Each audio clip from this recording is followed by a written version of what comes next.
Alors on y va pour un reportage avec Rudy Terreno qui va nous montrer son champ de patates douces et de potimarron. Salut Rudy. Alors, salut à toi. Eh ben écoute, voilà, je voulais faire cette petite vidéo pour montrer. Là, c'est un champ que vous connaissez pas. C'est à la Malouniera, c'est un terrain familial qu'on a en bas au bord du Destey. Il y a certaines personnes qui y passent et qui doivent le voir. Et donc en fait ici on a planté du potimarron et de la patate douce comme tu le disais. Et en fait la particularité d'ici c'est qu'on a planté sans irrigation. On a planté et pour le moment il n'y a toujours pas eu d'irrigation. Pourquoi? En fait là on peut voir hein, les asperceurs. L'année dernière j'avais mis en place le système.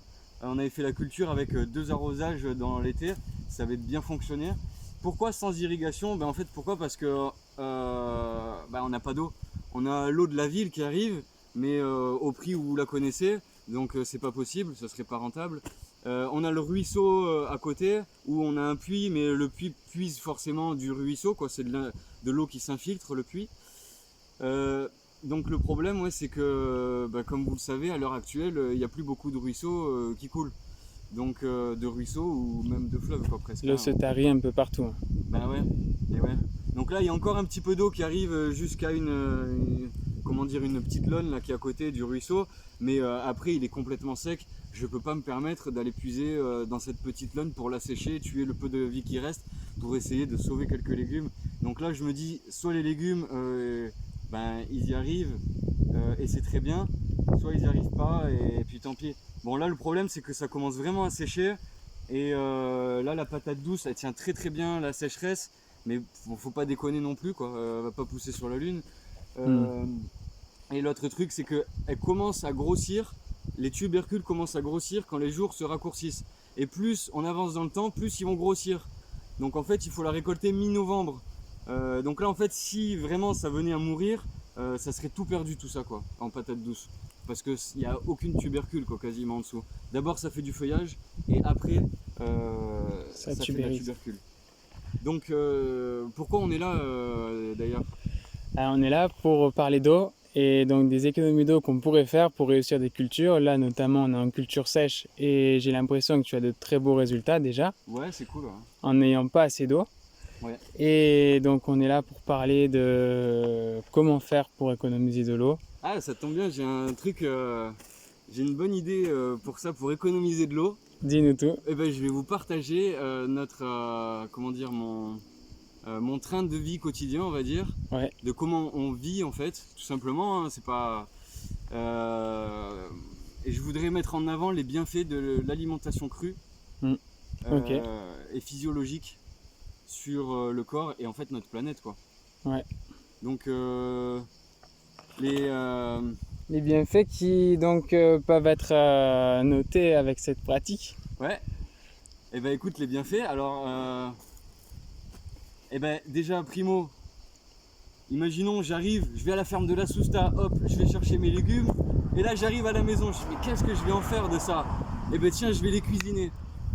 Qui dit cuisine dit passage de beaucoup de temps en cuisine quoi, hein, ça c'est une chose. Ouais. Ok. Après la cuisine, qui dit cuisine dit réchauffement de l'aliment. Donc à des températures au-delà de 40 degrés, on perd en capacité nutritive. Et dans tous les cas, on fait évaporer toute l'eau du légume. D'accord? Ah oui, le légume se réduit, oui, bien sûr. Oui, forcément. Il perd en volume. Il perd en volume d'eau. Donc en fait, ce qui s'est passé, c'est que moi, le maraîcher, j'utilise de l'eau. Écoutez bien, attention, il faut suivre là, c'est un de ouf. J'utilise de l'eau pour arroser le légume, ok.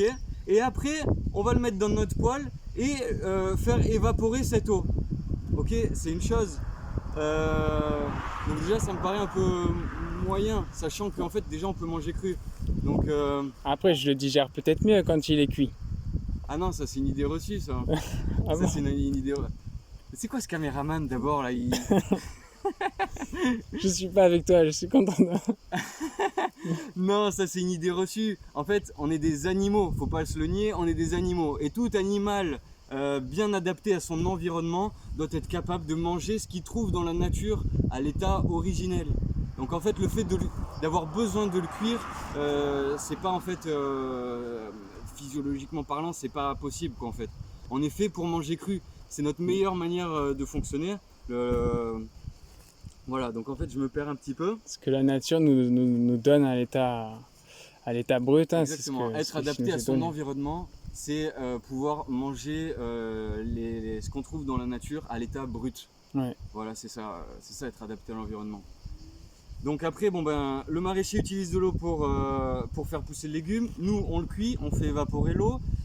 Après, on mange le plat qu'on a cuisiné, ok. Donc le truc du plat qu'on a... je vais vous synthétiser après vite fait un petit truc spécial. Donc le plat qu'on a cuisiné, ben peut-être vous le savez pas, vous n'avez pas pensé, mais il va falloir réhydrater le légume dans le corps. Donc en fait, quand on va manger ce plat, ben en gros, le plat va absorber l'eau de notre corps pour pouvoir le réhydrater et plus facilement le digérer. Donc ça c'est une chose. Et un des bons exemples, je sais pas Anto, tu manges des pizzas de temps en temps.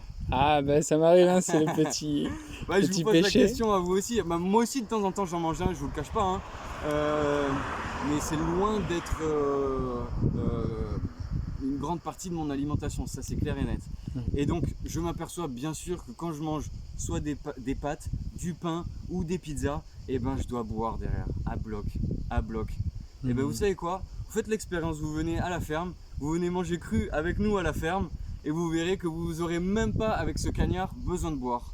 C'est très très rare les fois où je bois. En hiver c'est clair, je bois jamais, à part quand je mange du pain ou des pizzas. Eh oui. Mais j'en suis pas forcément très, très heureux après. Et bon bah donc après il y a des problèmes de digestion qui viennent derrière aussi. Parce que une fois qu'on dépasse les 40 degrés, on baisse la capacité nutritive des aliments, on change complètement la molécule de l'aliment, on le modifie. Nous, notre corps, il reconnaît très bien le cru, mais le cuit très mal. Ouais. Après, il y a un autre truc aussi, tu me dis, ouais, mais je sais pas, hein, c'est un truc qui me passe par l'esprit comme ça. Tu me dis, mais est-ce qu'on assimilerait pas mieux en cuit? Eh oui. Bah, je sais pas, je me dis que si on remet pas en cause notre hygiène de vie et notre alimentation aussi notamment, enfin je sais pas, est-ce que tu trouves que l'être humain va bien? Globalement, non, pas En trop. parlant de la santé quoi bien sûr, On est bah, anxieux, non, on je est pense qu'il y a des trucs à remettre en question. fragile. Notamment l'hygiène de vie, et l'hygiène de vie ça comprend tout, ça comprend le stress, l'alimentation, ça comprend énormément de choses. Mais c'est pour ça tout ça, dans la conclusion je vous dirais, si vous voulez le développer, venez à la ferme le samedi matin. Il y a Dario qui partage son expérience gratuitement. Si vous voulez faire un suivi avec lui après, vous le faites, ça c'est autre chose. Mais tous les samedis matins, Dario il est là. Si vous voulez approfondir les sujets sur lesquels je vous parle, vous venez. Il y a un naturopathe et hygiéniste qui est là tous les samedis matins. Et il partage gratuitement ses connaissances. Et puis si je vois que vous avez un engouement sur notre manière de vivre, si ça vous fait plaisir que j'en partage plus avec vous, moi c'est avec plaisir. On prend un samedi après-midi après le marché, et soit on en discute autour d'un repas, et vous pouvez me poser des questions si ça vous intéresse d'évoluer sur ce point-là, et voilà qu'on coévolue ensemble. Donc l'avantage, les avantages qu'on a du coup à manger cru, et je dirais déjà plus de cuisine, un temps économisé de fou, et tu prends ton aliment, tu croques dedans. Alors ça c'est le top du top. Après si vous voulez, il y a une transition qui peut passer par la cuisine. Ouais. Voilà. La cuisine c'est génial aussi, hein, ça permet de manger cru en retrouvant d'autres saveurs, mais avec du vivant quoi. C'est terrible parce que quand on mange vivant, ça n'a rien à voir avec un plat cuit quoi. Ça a vraiment rien à voir. Donc si vraiment on veut se la jouer à la rapide, qu'on se dit ouais j'ai pas le temps tout ça, l'aliment, on croque dedans direct, le concombre, la tomate, tac, on se prend pas la tête, gain de temps énorme, vaisselle, gain de temps énorme, parce qu'il n'y a pas de gras, il n'y a pas de plat, on passe un coup d'eau comme ça à la va-vite, en eau chaude c'est encore plus rapide, et donc du coup gain de savon aussi forcément, de produits vaisselle, qui après part dans les stations d'épuration et compagnie. Voilà, un autre truc que je voulais dire aussi,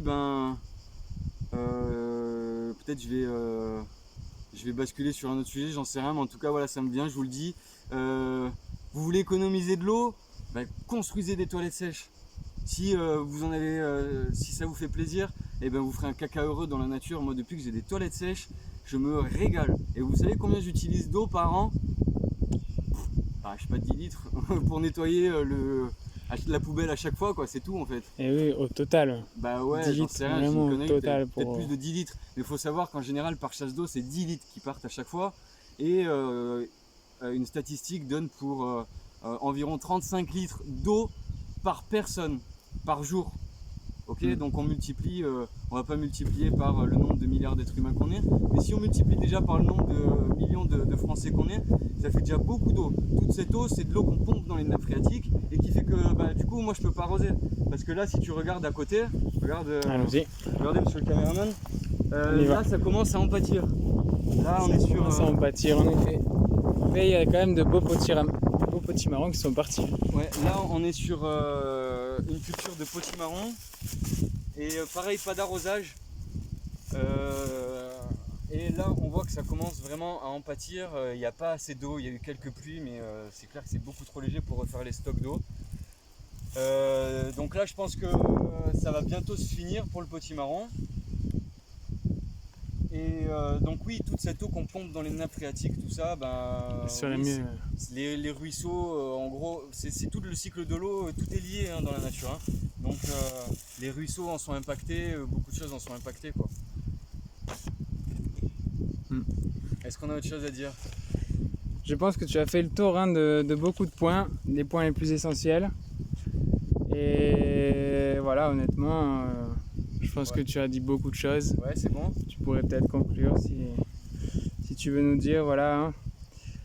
Donc des solutions, tu en donnes là, la toilette sèche, le fait de manger plus. C'est un gain d'eau énorme. Pourquoi? Déjà aussi, un autre argument, c'est que si moi j'arrose ma plante, en cuisinant, on va faire perdre l'eau des aliments et après en fait, on va faire perdre les nutriments, pardon. Et ce qui va se passer après, c'est qu'on va avoir besoin de manger plus de quantité pour avoir la même quantité de nutriments. Vous comprenez? Si vous comprenez, faites comme ça avec la tête, ça me suffira. Si vous ne comprenez pas, je répète. Ok, je répète. Donc oui, si on cuit l'aliment, perte de nutriments égale besoin de manger plus de quantité pour avoir la même somme de nutriments. Donc qui dit manger plus de quantité dit besoin de cultiver plus. Besoin de cultiver plus dit besoin de plus d'arrosage aussi. Ouais. Et ouais. Mais après là, tout ce que je donne aussi, ça a été fait comme ça en 5 minutes. Là je dois palisser les légumes, tout ça. Ça c'est une liste non exhaustive que je vous fais. Ça c'est toute une réflexion, une méditation que je vous invite à avoir vous-même. Vous-même chez vous, avec vous-même. Voilà. C'est clair. Tous ces fonctionnements, toutes ces compréhensions, vous pouvez tous les avoir. Et c'est là en fait que viendra l'évolution de l'être humain en gros. C'est que la solution, elle vient pas du politicien qu'on a voté ou quoi que ce soit, à part si il est là pour nous faire évoluer notre niveau de conscience. Mais non, j'ai pas l'impression que ça soit le cas aujourd'hui. Aujourd'hui, l'urgence, elle est qu'on évolue, qu'on ouvre, qu'on fasse une expansion de notre conscience et de notre esprit pour qu'on comprenne mieux notre environnement. Du moment où on comprend mieux notre environnement, on va plus facilement s'y adapter et avoir beaucoup plus de résilience. Donc tout ça, je vous invite à méditer dessus. Et parce que la clé, elle viendra de nous, forcément, nous. C'est nous, en mangeant plus sainement, en réfléchissant plus sainement. Parce que bien sûr, une alimentation plus saine va aussi induire un fonctionnement, une cogitation plus rapide, plus efficace. On prendra des meilleures décisions dans toute notre vie, quoi, en fait. Et qui dit meilleure décision, je sais pas, je vais vous laisser imaginer la suite, quoi, en fait, tout simplement. Oui. Un avenir plus sain, un avenir plus florissant, plus vert, moins de problèmes, voilà, comme je dis, liste non exhaustive, et à vous de vous pencher sur le sujet, quoi. Ouais, il faut y croire. Ouais, moi j'y crois. Ça va. Ça on le voit, c'est l'espoir et il est là, quoi. Dans les campagnes, il faut y être, quoi, je pense. Faut jamais perdre espoir. Faut jamais perdre espoir. Ouais. Bon merci Anto. Merci à toi, merci beaucoup. Bah, je vous dis à très bientôt. Comme je vous ai dit, si vous voulez approfondir le sujet, parce que là j'ai peut-être balancé un peu rapidement tout ça, si vous voulez approfondir le sujet, soit vous venez au marché, on en discute et on essaye de faire un groupe, soit vous en parlez dans le commentaire de la vidéo et on prend un samedi après-midi ensemble et c'est avec plaisir que je vous partagerai mes connaissances. Et franchement, je vous ai pas tout dit quoi. Et oui, faut en Je garder. vous ai pas tout dit, bah, et ça ferait trop d'informations. Bon, mais merci beaucoup, très bon caméraman et à très bientôt. Ça va. Ciao, ciao. Salut à tous.